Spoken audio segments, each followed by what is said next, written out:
स्वागत है आपका इस बुलेटिन में। मैं हूं आपके साथ मेनका चौधरी और बुलेटिन की शुरुआत बड़ी खबर के साथ करते हैं। ये खबर दिल्ली से आ रही है। बीजेपी कोर ग्रुप की बैठक हुई। सूत्रों के मुताबिक बैठक में 3 चरण के उम्मीदवारों के नाम पर चर्चा हुई और 170 उम्मीदवारों के नाम तय कर लिए गए हैं। साथ ही सूत्रों के हवाले से यह भी खबर आ रही है कि सीएम योगी आदित्यनाथ अयोध्या से चुनाव लड़ेंगे। इसे लेकर भी पीएम मोदी ने अपनी सहमति दे दी है।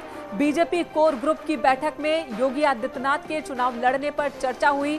इस दौरान पार्टी नेताओं की राय ली गई। उन्होंने कहा कि अवध क्षेत्र से चुनाव लड़ने के साथ पूरे प्रदेश में सकारात्मक संदेश जाएगा। ये पहली बार है जब सीएम योगी विधानसभा चुनाव लड़ेंगे। आपको बता दें, कल केंद्रीय चुनाव समिति की बैठक होगी जिसमें लिस्ट पर अंतिम मुहर लगेगी। पवन गौड़ हमारे सहयोगी इस वक्त हमारे साथ जुड़ चुके हैं। पवन, माथापच्ची 2 दिनों की और उसके बाद 170 नाम तय हो गए हैं, और क्या खबर? देखिए, 2 दिन मतलब कल 10 घंटे की बैठक और आज 9 घंटे की बैठक, तो मतलब 19 घंटे की मैराथन बैठक के बाद तकरीबन पहले 3 फेज के लिए जो उम्मीदवार हैं 170 के आसपास, उनके नाम लगभग तय कर लिए गए हैं। आप समझ लीजिए कि 19 घंटे का मतलब आप समझ रहे हैं कि एक सीट पर बहुत गहरी जो है बहुत ज्यादा प्रक्रिया का अपनाया गया, बहुत गहन मंथन किया गया। एक सीट पर एक उम्मीदवार को लेकर विस्तार से चर्चा की गई कि कौन से उम्मीदवार की क्या खासियत है, कौन जीत सकता है, कौन नहीं जीत सकता है। जो पैनल बन के राज्य से आया, उसके साथ साथ सर्वे की जो रिपोर्ट थी उसको लेकर पूरी तरह विस्तार से चर्चा की गई। तो अब ये खबर जो आ रही है यह है कि तकरीबन 170 जो उम्मीदवार हैं उनके नाम लगभग तय कर लिए गए हैं। ये जो खबर आ रही है कि कल प्रधानमंत्री नरेंद्र मोदी अपनी तरफ से अंतिम मुहर लगा देंगे, तो क्या कल ही ये लिस्ट आ जाएगी या अभी और इंतजार करना पड़ सकता है?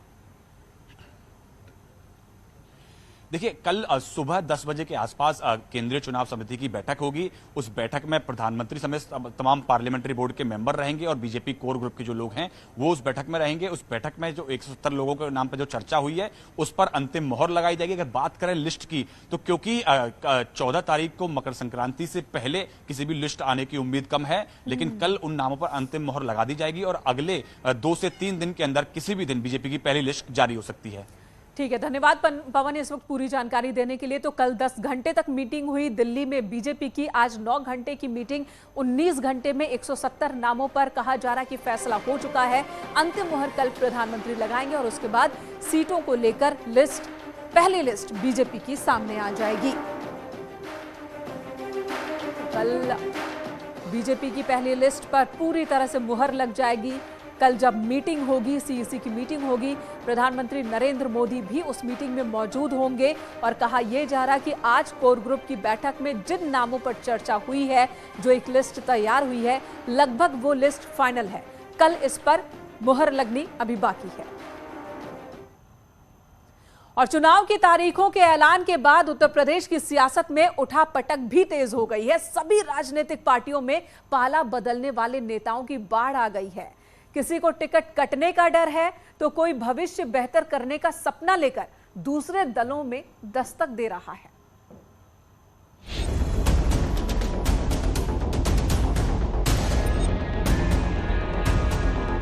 यूपी की सियासत में दल बदल का खेल पूरी रफ्तार से चल रहा है। पाला बदलने वाले नेताओं की फेहरिस्त लगातार लंबी हो रही है। स्वामी प्रसाद मौर्य की बगावत से शुरू हुआ सिलसिला अभी जारी है। इस लिस्ट में अब दारा सिंह चौहान का नाम भी शामिल हो गया है। दारा सिंह चौहान ने कैबिनेट से इस्तीफा दे दिया है। अब वो भविष्य की राजनीति के लिए नए ठिकाने की ओर बढ़ रहे हैं। पिछड़े, जिस दलित, वंचित, उपेक्षित लोगों के सहयोग आशीर्वाद से भारतीय जनता पार्टी की सरकार बनी, वो 5 साल तक उपेक्षित रहे, लोग मलाई खाते रहे, लेकिन उनको कुछ भी नहीं मिला, उनको इंसाफ, न्याय, सम्मान नहीं मिला। इससे आहत होकर के मैंने आज सरकार से इस्तीफा दिया है। यूपी में 24 घंटे के अंदर 2 मंत्रियों के इस्तीफे से हड़कंप मचा हुआ है। सियासी लिहाज से इसके कई मायने निकाले जा रहे हैं। दारा सिंह चौहान और स्वामी प्रसाद का पुराना नाता रहा है। ऐसे में दोनों के एक साथ एक ही दल में जाने की संभावना है। स्वामी प्रसाद मौर्य तो बीजेपी को सबक सिखाने तक का दम भर रहे हैं। कब ज्वाइन कर रहे हैं सर समाजवादी पार्टी? 14 जनवरी को। कितने लोग, मंत्री, विधायक, नेता कितने रहेंगे सर? आप उस दिन देखेंगे, जो भी ज्वाइन करेगा उसके चेहरे आपके सामने आएंगे। जैसा कि मैंने कल भी कहा 2 दिन तक हम संवाद में रहेंगे। आपके हाथ में है ना सर, मतलब लोग छिटकेंगे तो नहीं, जो आपसे वादा किए कि आप साथ जाएंगे? हमने आपको पहले भी कहा, मैं न पहले कभी किसी से बात करता हूँ न आज कर रहा हूँ, जो आएगा स्वागत। बीजेपी में बगावत की बयार बह रही है। मंत्री और विधायकों के इस्तीफे की हलचल लखनऊ से लेकर दिल्ली तक है, लेकिन बीजेपी के सीनियर नेता अपने अपने तरीके से इस मसले का समाधान करने और चुनाव में जीत हासिल करने का दम भर रहे हैं। इस प्रकार की जो आप चर्चाएं सुन रहे हैं 2014 में भी लोग कहते थे, 2017 में भी इस प्रकार की अफवाहें उड़ाई गई थी, और 2019 में तो समाजवादी पार्टी और बहुजन समाज पार्टी के गठबंधन के बाद लोग कहने लगे थे कि अब बहुत भारी नुकसान होगा। जनता के आशीर्वाद से सर्वाधिक सीटें लेकर पार्लियामेंट में हमने देश की सरकार दोबारा बनाई। दरअसल अखिलेश यादव के पास अपना कुछ नहीं है, वो दूसरे के घरों में दूसरों की व्यवस्था को देख करके अपनी दुकान चलाना चाहते हैं, वो उनका सपना कभी पूरा नहीं होगा। जिन लोगों ने भी पार्टी छोड़ी है उन लोगों को निश्चित रूप से पछताना पड़ेगा। उन्होंने जल्दबाजी में ये फैसला लिया है और ये लोग पार्टी छोड़ रहे हैं। इन लोगों ने जल्दबाजी में ये फैसला किया है और हम तो कल भी मैंने कहा था कि अच्छा सिला दिया तूने मेरे प्यार का। ये इनको हर तरीके से सम्मान मिला, हर तरीके का इनका कद बढ़ाया गया, पद बढ़ाया गया, इनके परिवार को भी साधा गया, लेकिन उसके बाद भी इन लोगों ने पार्टी छोड़ी है। ऐसे मौके पर निश्चित रूप से ऐसे लोग, ये लोग लोकतंत्र को मजबूत नहीं करते, ये नुकसान पहुंचाते हैं। सियासी उठापटक के बीच ही समाजवादी पार्टी अपना कुनबा बढ़ाने में जुटी है। पश्चिमी यूपी की सियासत में दखल रखने वाले इमरान मसूद अब समाजवादी पार्टी की साइकिल पर सवार हो चुके हैं। कांग्रेस को अलविदा कह चुके इमरान मसूद अब अखिलेश के आदेश पर आगे की सियासी पारी खेलने को तैयार हैं। चलिए बात उत्तराखंड की कर लेते हैं। उत्तराखंड कांग्रेस के पूर्व प्रदेश अध्यक्ष किशोर उपाध्याय पर कांग्रेस पार्टी की ओर से बड़ा एक्शन लिया गया। किशोर उपाध्याय को कांग्रेस के सभी पदों से हटा दिया गया है। किशोर पर बीजेपी और दूसरे पार्टियों से नजदीकी बढ़ाने के आरोप लगे हैं और प्रभारी देवेंद्र यादव ने किशोर उपाध्याय पर बड़ी कार्रवाई की, उन्हें सारे पदों से हटा दिया। देवेंद्र यादव की ओर से जारी लेटर में लिखा गया कि किशोर उपाध्याय को कई बार समझाया गया, लेकिन बार बार चेतावनी देने के बाद भी वो माने नहीं। दूसरे दलों के संपर्क में हैं, इसलिए किशोर उपाध्याय को सभी पदों से हटाया जाता है। हालांकि किशोर उपाध्याय को अभी कांग्रेस पार्टी से बाहर नहीं किया गया है। पिछले दिनों किशोर उपाध्याय ने बीजेपी नेताओं से एक मुलाकात की थी और लगातार चर्चा में कि किशोर उपाध्याय बीजेपी में शामिल हो सकते हैं। अब किशोर पर कांग्रेस ने बड़ा एक्शन लिया है। और इधर बुधवार के दिन उत्तराखंड बीजेपी ने जनता को एक बात पूरी तरह से बताने की कोशिश की है कि सीएम बदलने से काम नहीं रुकता और इसलिए विपक्ष 3 मुख्यमंत्री बनाने पर भले ही ताने मारता रहे, लेकिन विकास बीजेपी ने ही किया है और आगे भी करती रहेगी।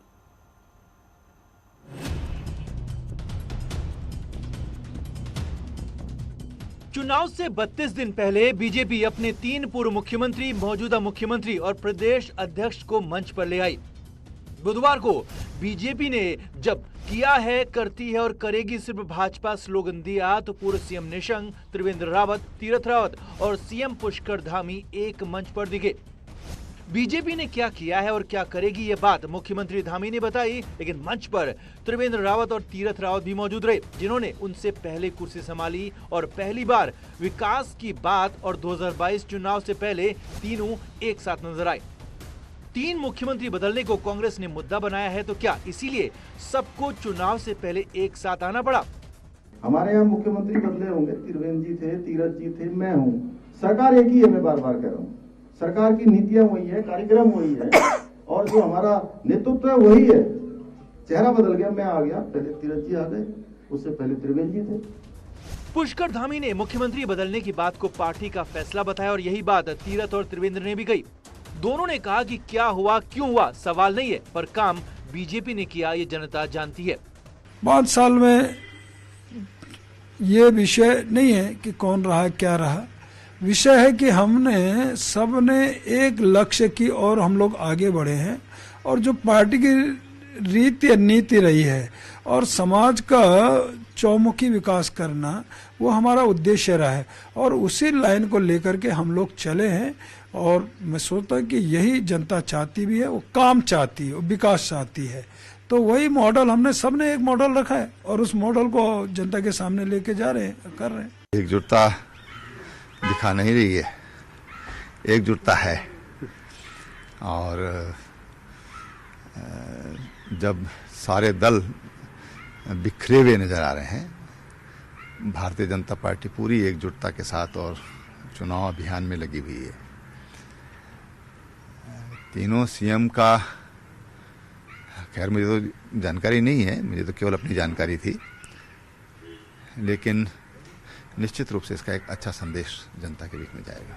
2017 से 2022 तक 57 विधायकों की सरकार चलाने वाले तीनों मुख्यमंत्रियों को यकीन है कि 2022 बीजेपी जीतेगी। लेकिन सवाल है कि क्या सबको साथ दिखाने के बाद बीजेपी के लिए वाकई जीत की राह इतनी आसान होगी? दीपांकर भट्ट, न्यूज़ 18, देहरादून। और चुनावी लड़ाई के बीच में सुरों का संग्राम भी देखने को मिल रहा है। सभी राजनीतिक दलों की तरफ से गानों का भी इस्तेमाल किया जा रहा है। जो राम को लाए हैं हम उनको लाएंगे, इस गाने ने सोशल मीडिया पर धूम मचा रखा है, जिसकी रिकॉर्डिंग बीजेपी सांसद मनोज तिवारी ने कन्हैया लाल के साथ की, जिसका इस्तेमाल बीजेपी विधानसभा चुनाव के दौरान लगातार कर रही है। मंदिर अब बनने लगा है, भगवान रंग चढ़ने लगा है। मंदिर अब बनने लगा है, भगवान रंग चढ़ने लगा है। मंदिर अब बनने लगा है, भगवान रंग चढ़ने लगा है। मंदिर जब बन जाएगा सोच नजारा क्या होगा। देश हमारा, हमारा देश हमारा बनने लगा है, भगवान रंग चढ़ने लगा है। मंदिर अब बनने लगा है, भगवान रंग चढ़ने लगा है। मंदिर अब बनने लगा है, भगवान रंग चढ़ने लगा है। मंदिर अब बनने लगा है, भगवान रंग चढ़ने लगा है। दिल्ली में सीएम योगी आदित्यनाथ ने एक प्रेस कॉन्फ्रेंस की और मीडिया को संबोधित करते हुए उन्होंने पंजाब में पीएम की सुरक्षा में चूक के मसले को उठाया और साथ ही साथ एक बड़ा बयान दिया। उन्होंने कहा कि पंजाब सरकार ने खूनी साजिश रची थी। यहाँ पर उन्होंने कहा कि अपने पंजाब दौरे के दौरान पीएम की सुरक्षा में चूक हुई है और ये एक पूर्व नियोजित प्रायोजित साजिश थी। पंजाब सरकार ने प्रोटोकॉल का पालन नहीं किया, ड्रोन या फिर किसी और तरीके से हमला हो सकता था, लेकिन पंजाब सरकार ने इन सभी शंकाओं को नजरअंदाज कर दिया। कांग्रेस को देश से माफी मांगनी चाहिए। सुरक्षा से जुड़े हुए इन सभी मामलों में न केवल भारत के संवैधानिक प्रावधानों का खुले काम उल्लंघन कर रही थी, बल्कि इस देश के खिलाफ एक साजिश कर रही थी। और इससे भी दुर्भाग्यपूर्ण है कांग्रेस के नेताओं का, अन्य नेताओं के भी गैर जिम्मेदाराना बयान। कांग्रेस पार्टी को इस पूरे मामले में इस देश से माफी मांगनी चाहिए।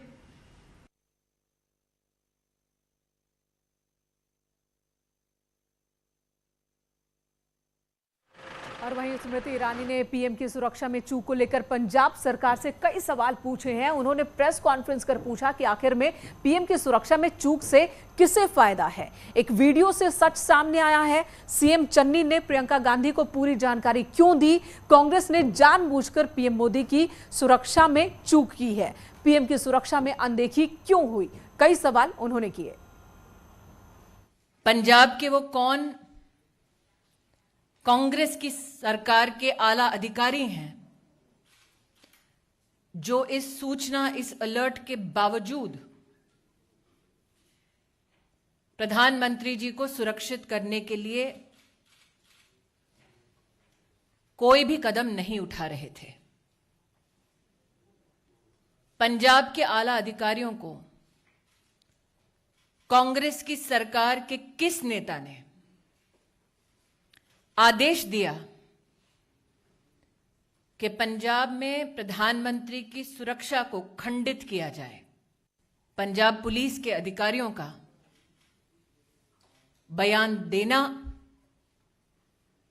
कि बार बार उनकी कोशिशों के बावजूद कांग्रेस पार्टी के नेतृत्व ने जानबूझकर प्रधानमंत्री को एक असुरक्षित माहौल में रखा, यह ना सिर्फ निंदनीय है बल्कि दंडनीय भी। आज जो आपने श्रीमती वाड्रा के संदर्भ में मुझसे प्रश्न किया है, मुझे ज्ञात है कि उन्होंने स्वयं एक इंटरव्यू में इस बात को कबूला कि पंजाब के मुख्यमंत्री ने उनको ब्रीफ किया प्रधानमंत्री की सिक्योरिटी ब्रीच के संदर्भ में। प्रश्न ये उठता है कि एक नागरिक की क्या सिक्योरिटी क्लियरेंस है कि उनको एक चीफ मिनिस्टर प्रधानमंत्री जी के सुरक्षा प्रोटोकॉल और ब्रीच के संदर्भ में जो डिटेल्स मात्र सुरक्षा एजेंसीज या इन्वेस्टिगेटिव एजेंसीज तक सीमित होनी चाहिए, उसके संदर्भ में ब्रीफिंग क्यों एक प्राइवेट सिटीजन को हुआ। यहां रुकेंगे, एक ब्रेक के लिए खबरें जारी हैं।